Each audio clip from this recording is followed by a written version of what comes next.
Iran's Foreign Minister Abbas Araghchi said, quote, radioactive fallout will end life in the Gulf Cooperation Council capitals, not Tehran, end quote. This is concerning because this is not a sentence a person says when they're winning. We are entering the largest oil disruption in history, and we are about to feel the pain, and Trump is panicking. Who do you think you are? You're tweeting out the F word on Easter morning?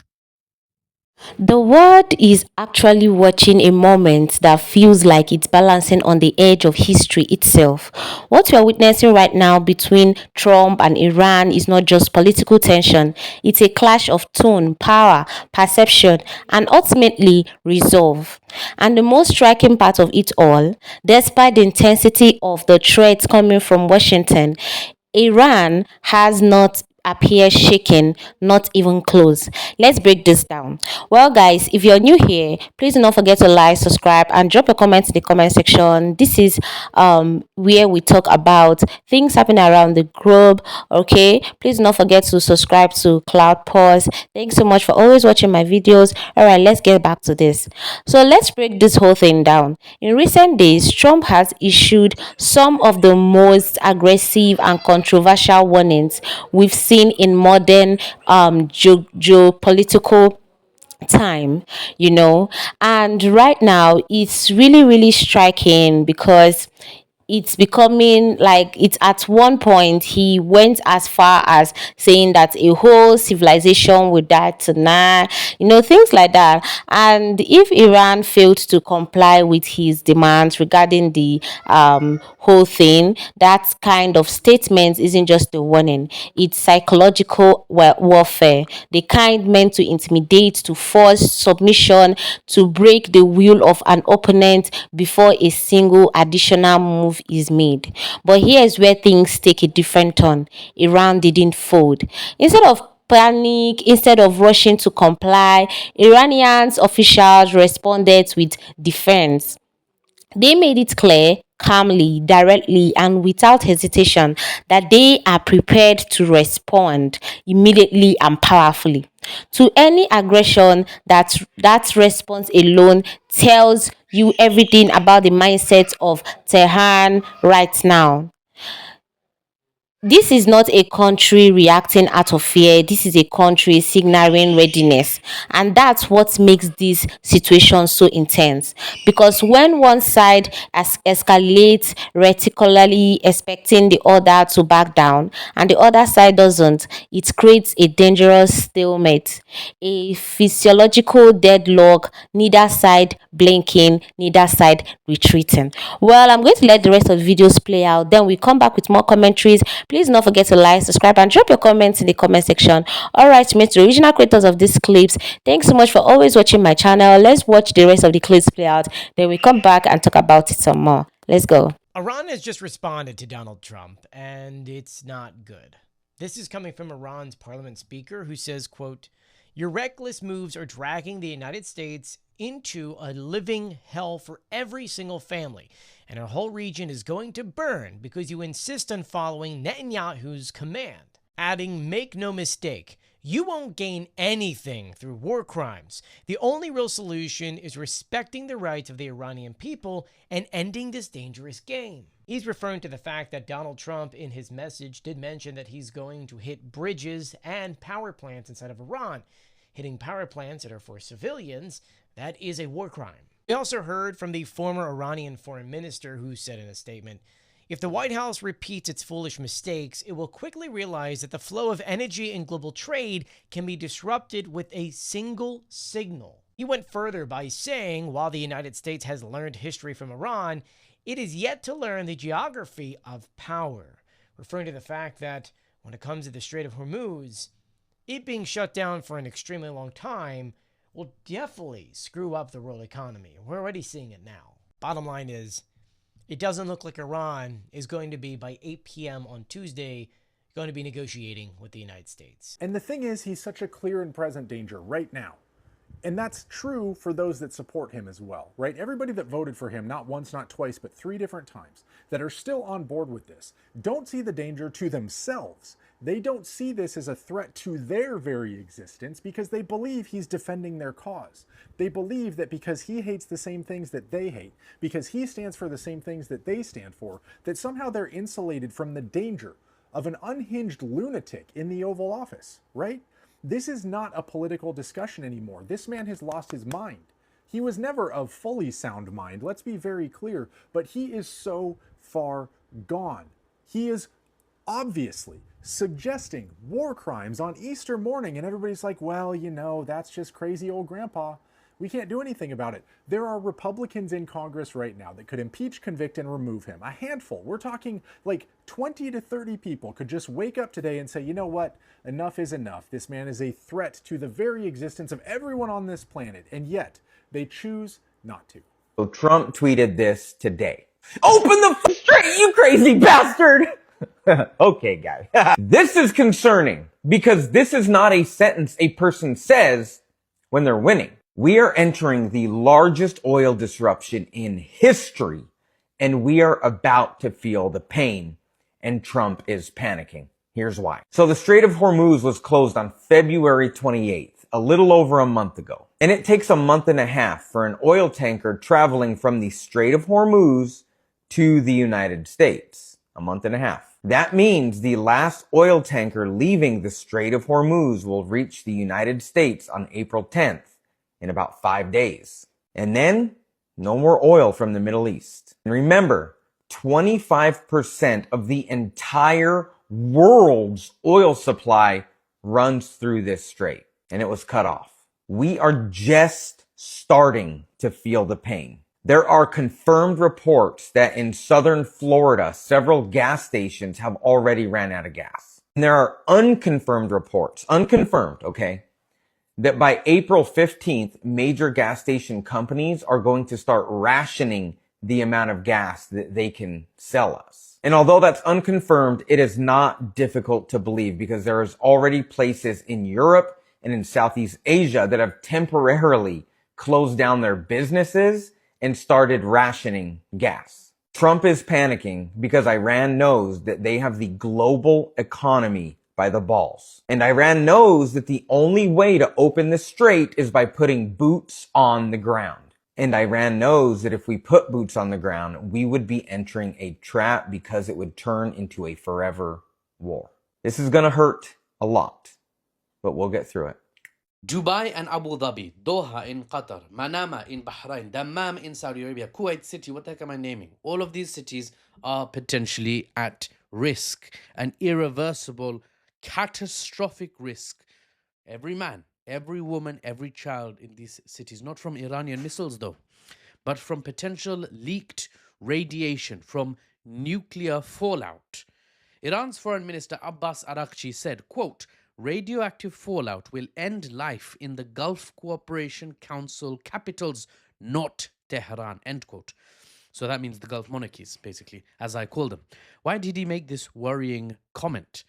Because since the start of this conflict with Iran, the US and Israel have struck in the vicinity of Bushehr nuclear power station 4 times. It's Iran's only nuclear power plant, and it's been struck, the vicinity has been struck 4 times.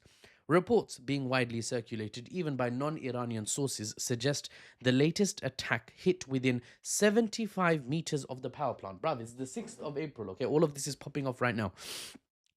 Now you're going to say, 75 meters from the power plant, Baba. We didn't come to you for the Iranian spin.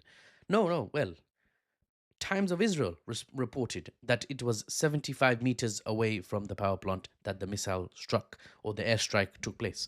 The IAEA, the International Atomic Energy Association, reported 75 meters. Sorry to put a downer on your clothes folding or wherever you're driving to or you're going to sleep, and I'm going to give you some really bad dreams with this news, right? Whatever you're doing in tandem with listening to this piece I've released, but it's important and it's not really going to get coverage in Western or Arab nation media. It's not going to get the coverage it deserves, at least. I've just typed in the New Arab, quickly, cheeky gloss over the front page. Bushehr mentioned not once, power plant mentioned, I believe once, radioactive mentioned once, and it was, let me see if I've still got it up actually. Yeah, it's, I searched for nuclear, and an article came up with the headline: IAEA says strikes near Iran nuclear power plant, quote, must stop. It's worse than that. It's far more important than that. So Arab media, not all over this like they should be, one could argue. Now, what Iran's Foreign Minister Abbas Araghchi is saying is backed by scientific reality. Life as you know it in the Gulf cities on the banks of the Persian Gulf could change forever if a US or Israeli strike hit Bushehr, Iran's only nuclear power plant, as I said, because Bushehr is situated on the northern bank of that same Persian Gulf. If you think of, by the way, geography, I love geography, but loads of people don't. So let me simplify it for you. The Persian Gulf is like the Persian Gulf. Think of the Persian Gulf as a lake, but it's not a lake because a lake has no exit. But the Persian Gulf, a gulf does have an exit. It has a small exit. That's Hormuz. You probably have heard about it once or twice these last couple of weeks. So the Persian Gulf, think of it as a lake. Just like the waters of a lake, the waters of the Persian Gulf are shared. Any countries bordering that Gulf share the water. There's no nation state borders in the water or in the air above the Persian Gulf. It's all shared. And on the northern bank of the Persian Gulf, the land on the edge of the water, is Iran. And on the western bank is Kuwait and Saudi Arabia and Qatar and Bahrain and UAE. They're all there. And Oman. They're all there on the southern bank, like a crescent. And then Iran's a huge country, so in the north is just Iran pretty much. Now, if Bushehr is hit and nuclear material is released into the atmosphere because the Iranians can't contain it, you've hit something in a way that the containment has been messed up, then as the Arabs would say, khalas, kiss your comfy Gulf monarchy lives goodbye. Why? Well, I'll tell you why you can kiss your lives goodbye in comfort, not completely. It's not an atomic weapon that's being dropped here, not yet, from what we know. And Israel, of course, is the only one in the region that we know of that has atomic weapons, but or nuclear weapons. But we won't. Anyway, why would it, change your lives basically if you are in one of these cities? Analytically speaking, I'm not trying to, scare people, but I'm trying to inform people. Well, that was the news. I'll tell you what could happen in the analysis section. Here's the deep analysis. What I'm going to relay to you in the rest of this video is how cities could suffer in the Persian Gulf, the southern bank and the northern bank, if anyone still cares about Iran. I know loads of people don't. They only care when it's about to harm their wallet or harm their livelihoods. But in Iran, whatever happens, we were fine looking the other way. Now it suddenly affects us. Now we're upset. I understand that. So whoever suddenly cares or whoever cared all this time, this is the situation. A Chernobyl level or Fukushima level or worse nuclear disaster could take place if a missile hits Bushehr nuclear power plant. That's just scientifically confirmed. You can look it up. Worst case scenarios, reasonable mid case scenarios. If any nuclear waste is let out, it becomes a plume of gas. It gets into the water. Bruv, it's gonna be very bad, right? That's just indisputable. Depends how bad. It depends on how much is leaked, how badly it's managed, or how well it's managed. But it can potentially be very bad. It would leave potentially the air the people breathe in this region tainted. It could the crops that you're going to eat, the desalinated water that you're going to drink, it could leave all these things tainted with radioactivity, which is like, if you don't know the science of it, it's like a special kind of poison. A kind of poison that deforms, causes cancer, causes infertility, not in just the people, but generations after.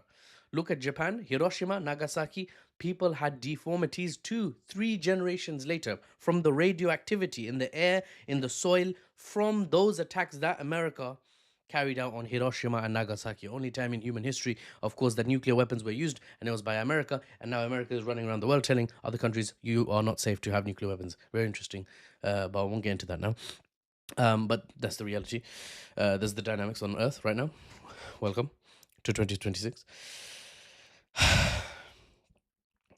When we were kids, in the UK at least, we used to talk about cooties. Cooties. Like, he's got cooties. Bro, radiation is like real life top tier cooties. It's like a thing. It's an actual cooties. Because cooties aren't real, as far as I know.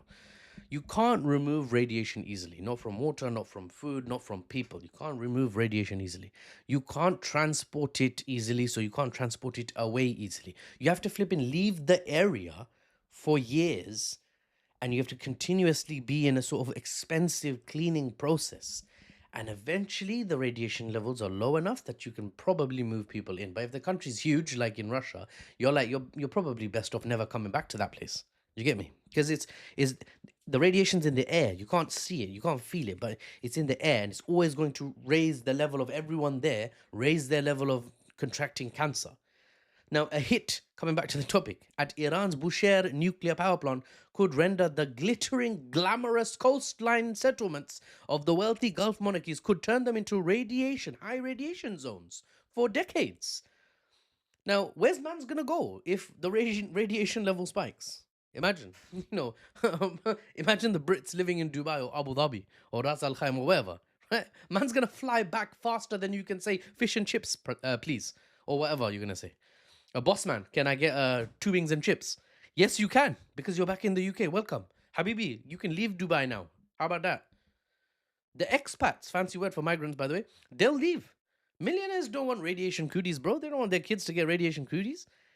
And with the rising radiation, in a worst case scenario, with the raised radiation levels, the leaving of the people, the exodus, mass leaving of people potentially from countries like the UAE, heavily dependent, heavily pivoted into tourism, with contaminated water potentially used across the Persian Gulf. Imagine all the desalination plants. Look up desalination plants map Persian Gulf, bruv. They're all over it because it's the Middle East, bruv. It's a desert, bruv. Right? They need water. They take seawater. They remove the salt. They drink the water. Now, if the seawater in the Persian Gulf is contaminated with radiation, what man's gonna drink? Pepsi, Coke, Zanti, flipping Zanti. This episode is sponsored by Zanti. Right? Thank you guys, by the way, first sponsor. Very jarring segue into a sponsor. That was completely unplanned, as most of my stuff is. But yeah, my point is, people will leave. Businesses will leave. Wealthy people won't want to come because, can you imagine a one-way holiday booked for Chernobyl or Fukushima straight after the power plant there blew up? Who's gonna go on that journey? Who's gonna go Jet2 Airways or whatever this name is? Jet2 Holidays. No. So the Gulf monarchies, especially like the UAE, the ones that are ramping up their tourism industry, they will stagnate in GDP. Investment will dry up. And it will be the natives with no place to fly to. The wealthy will fly away. The foreigners will fly away, as they always do when things get hairy and scary. The natives will be in no place to go anywhere. They will suffer the most. The natives of the land almost always suffer the most when foreigners come in and start doing their little things. And 75 meters away from Bushehr, a missile's already struck, according to the International Atomic Energy Association, or agency, I don't know. 75 meters away is where they're hitting now. Over the 4 years of war, and in Eastern Europe, the Russians and the Ukrainians, and as horrendous as that war in Eastern Europe has been, neither side has been dumb enough yet to hit Zaporizhzhia nuclear power plant and trigger a nuclear fallout event. No one's that stupid. Some people might be like, hold my oil barrel. Did you just set a challenge? I mean, seriously though, nobody wants the prize for being the dumbest nation on earth, for the one who's going to trigger a nuclear fallout that's going to win awards for how much economic knock-on deterioration it's going to cause in friends and allies nations. Nobody wants that prize. But the fear is Trump may just say, did somebody say prize? No, Mr. President, I don't mean prize like that. I said prize for dumbest nation. No, I heard prize. That's all I needed to hear. I won the FIFA Peace Prize. Challenge accepted. I can win this prize too.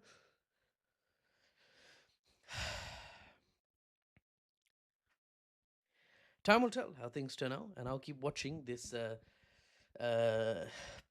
potential calamity event zone, and I'll keep reporting. As for mainstream media, I don't know what they're doing. I'm not even gonna lie. If you guys are like chilling in your booth or whatever, you're enjoying your holiday and you're gonna go back to work, and you're a volunteer or you're an editor at any sort of media organization, polite request. I've never done this. Polite request. Can you just tell them to look into the Bushehr nuclear power plant, and just tell them that there's a nation in this conflict, the Israeli state, that geopolitically benefits from continued escalation to keep the conflict going. If all the other sides want peace, this country will try to do something new, to try and sabotage, to try and attack, to break up that peace. I'm not being biased. I'm giving you the analytical assessment. If you hear this assessment and then you think, yeah, no, I support Israel. Okay, fine. That's just your choice. But I'm requesting that people highlight something that's very important, I think, for the civilians of the region and the world to know. Right? That's not me being biased. That's me trying to highlight a piece of news that I feel is suspiciously suppressed. That a nation will almost, at any cost, keep the fighting going because it benefits from chaos. It benefits from the continued attempt to collapse their primary adversary in the region, the Islamic Republic of Iran. But the other nations, they stand to lose a hell of a lot if things escalate in a certain direction with the targeting of a certain nuclear power plant which people don't know the name of. You know Hiroshima, you know Nagasaki, they were nuclear power plants, obviously, they were weapons. But you know Chernobyl in Russia, you know Fukushima in Japan. Well, I don't want children to start knowing about Bushehr in Iran and how it destroyed a whole Gulf region. And bruv, anyway, I'm going to leave it here, otherwise I'm going to keep rambling. For the unbiased news and analysis without the Western spin, ladies and gentlemen, I'm Afuz Talukder, aka News Baba. And yes, that was the first time I've ever sort of said, if there's any mainstream media people watching my videos for some reason, thank you, welcome. Can you please consider covering this or telling someone in your organization to cover this? Or invite me on, I'll talk about it. I'm quite well read. I can give you the fancy stats. I can wear a suit if you want me to. My background looks very professional. But yeah, so I'll see you on the next one, I guess. Who do you think you are? You're tweeting out the F word on Easter morning? You'll be living in hell.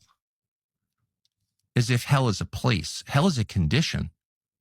And this is an example of that condition. Just watch. Praise be to Allah. So obviously you're mocking the religion of Iran. Okay. If you seek a religious war, that's a good idea.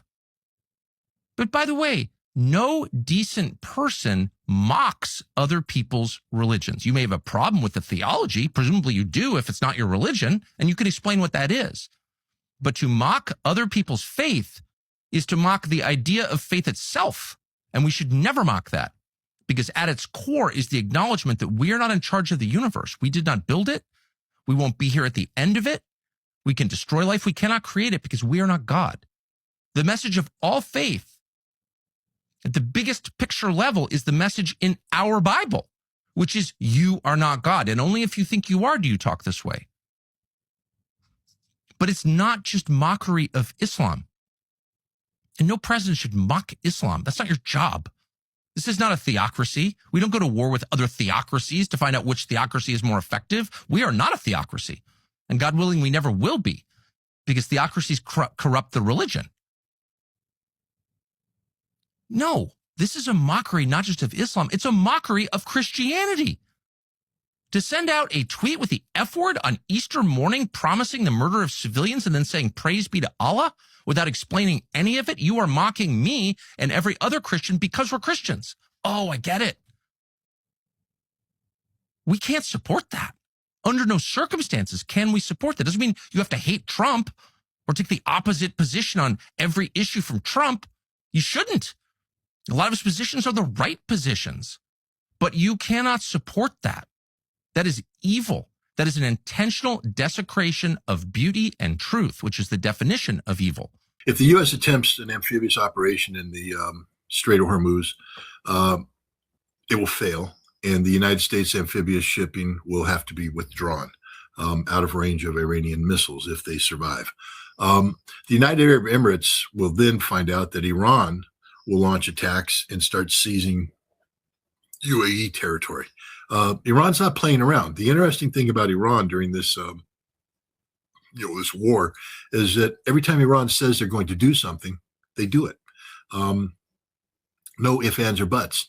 And so now, Iran said, if you come after us, we will take your territory. That's the reality. The UAE is a paper tiger. They've got a bunch of guys who are posturing. 85% of their military is mercenary. The real Emirati citizens, they're nothing. They're fat, obese, corrupt, pathetic individuals who live behind a facade of wealth, wealth generated, beauty. But the reality is that underneath it is a foundation that's very weak and fragile. And Iran could take out the UAE right now by taking out their desalination plants, and Iran's proven that it can hit them anytime they want to. So the UAE exists only because Iran wants it to exist. If the UAE starts, acting on their words, they'll cease to exist. And when you take out the desalination, all of the expats leave, all of the workers leave, and you're left with a bunch of Arabs that don't know how to do anything other than sit upstairs, snort cocaine, and drink whiskey and pretend they'd be pious Muslims. These are horrible people, horrible human beings. And then they'll, die of thirst because all that's going to be left for them is oil. And I don't think oil tastes too good.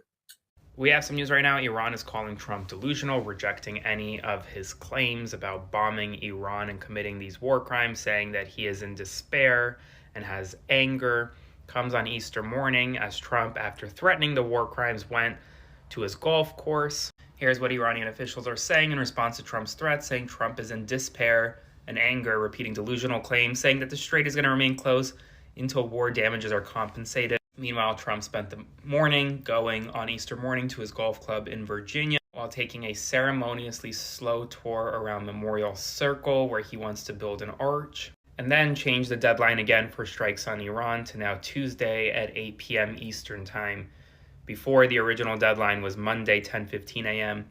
Now, seemingly, we moved it to Tuesday at 8 p.m. One other thing, Trump says that the war is going to be over. Potentially, he'll have a deal within 24 hours. That's just market manipulation. We shouldn't report it as anything other than that. As always, spread the word. I'll have another update for you soon. Follow for more. The pressure coming from Washington to the people of Iran has gone beyond just military pressure. Reports shows how openly he has disclosed targeting infrastructures like bridges and power plants, moves that experts warn could violate international law and potentially amount to war crimes. And still, despite the global backlash, despite criticism from military officials, legal experts, and even religious leaders, the rhetoric has continued. Think about that for a second. What trend escalates to that level? When the language becomes that extreme, you would expect some kind of visible reaction from the opposing side: fear, urgency, concession. But Iran's reaction has been the opposite: measured, strategic, unshakable. Even in the face of deadlines and ultimatums, Iran has not rushed into submission. Instead, it has insisted on its own conditions, calling for far end to attacks, reparations, and a broader resolution before engaging in meaningful talks. That's not the behavior of a country feeling concerned or cornered. That's the behavior of a country that believes it still holds leverage, and that's where the real story is, because this isn't just about threats, it's about perception of power. Trump's strategy appears to rely heavily on maximum pressure, strong language, hard deadlines, and overwhelming force. The idea is simple: push so hard that the opponent has no choice but to yield. But that strategy only works if the opponent believes they have no alternatives. Iran clearly does not believe that. I mean, everybody can see that. Instead, Iran is signaling something very different to the world. And resilience, endurance, the willingness to absorb pressure without breaking. And more importantly, the willingness to respond in kind. There's also a deeper layer here that many people are missing. Iran has faced decades of sanctions, isolation, and conflict. This is not a new environment for them. Pressure is not unfamiliar. It's not unfamiliar territory. It's something they are not adapted. They've adapted to over time. So when threats come in, every extreme ones, even extreme ones, they are not reacting from a place of shock. They are reacting from experience. That changes everything, because intimidation only works when it's introduced fear for the unknown. But a country which has already lived through sustained pressure, the unknown becomes less frightening. And that's exactly what we are seeing. Even as global leaders express alarm, some calling Trump's language unacceptable and warning of catastrophic consequences, the core dynamic remains unchanged. Pressure on one side, defense on the other. This is why the situation feels so tense right now. Not because of what has happened, but because of what hasn't happened. I mean, that's like one of the most shocking or fearful ones right now. No backing down, no clear compromise, no visible fear from the side being threatened, just two forces standing firm. And in geopolitical or geopolitics, that kind of standoff is where things are it can either break towards diplomacy or spiral into something far more serious. So when people say Iran is not phased or Iran is not phased, it's not just a casual observation. It's a critical insight into the balance of its entire situation, because the effectiveness of any threat depends on the reaction it provokes. And right now, the reaction is resilience, calm, calculated, and unyielding resilience. That's what makes this moment so powerful and so dangerous at the same time. Anyway, guys, do let me know what you all think in the comments. Drop your thoughts in the comment section. Okay, thank you all so much for always watching Cloud Pause. I really do appreciate. If you're new here, please do not forget to like, subscribe, and drop your comments in the comment section. Okay, here we have created a community of people who actually come together to actually listen to things people have actually turn a blind eye to, right? Please don't forget to like, subscribe, and drop your comments in the comment section. Please all rights remain to the original creators of these videos. Thank you so much for watching Cloud Post, and I'll see you in the next one.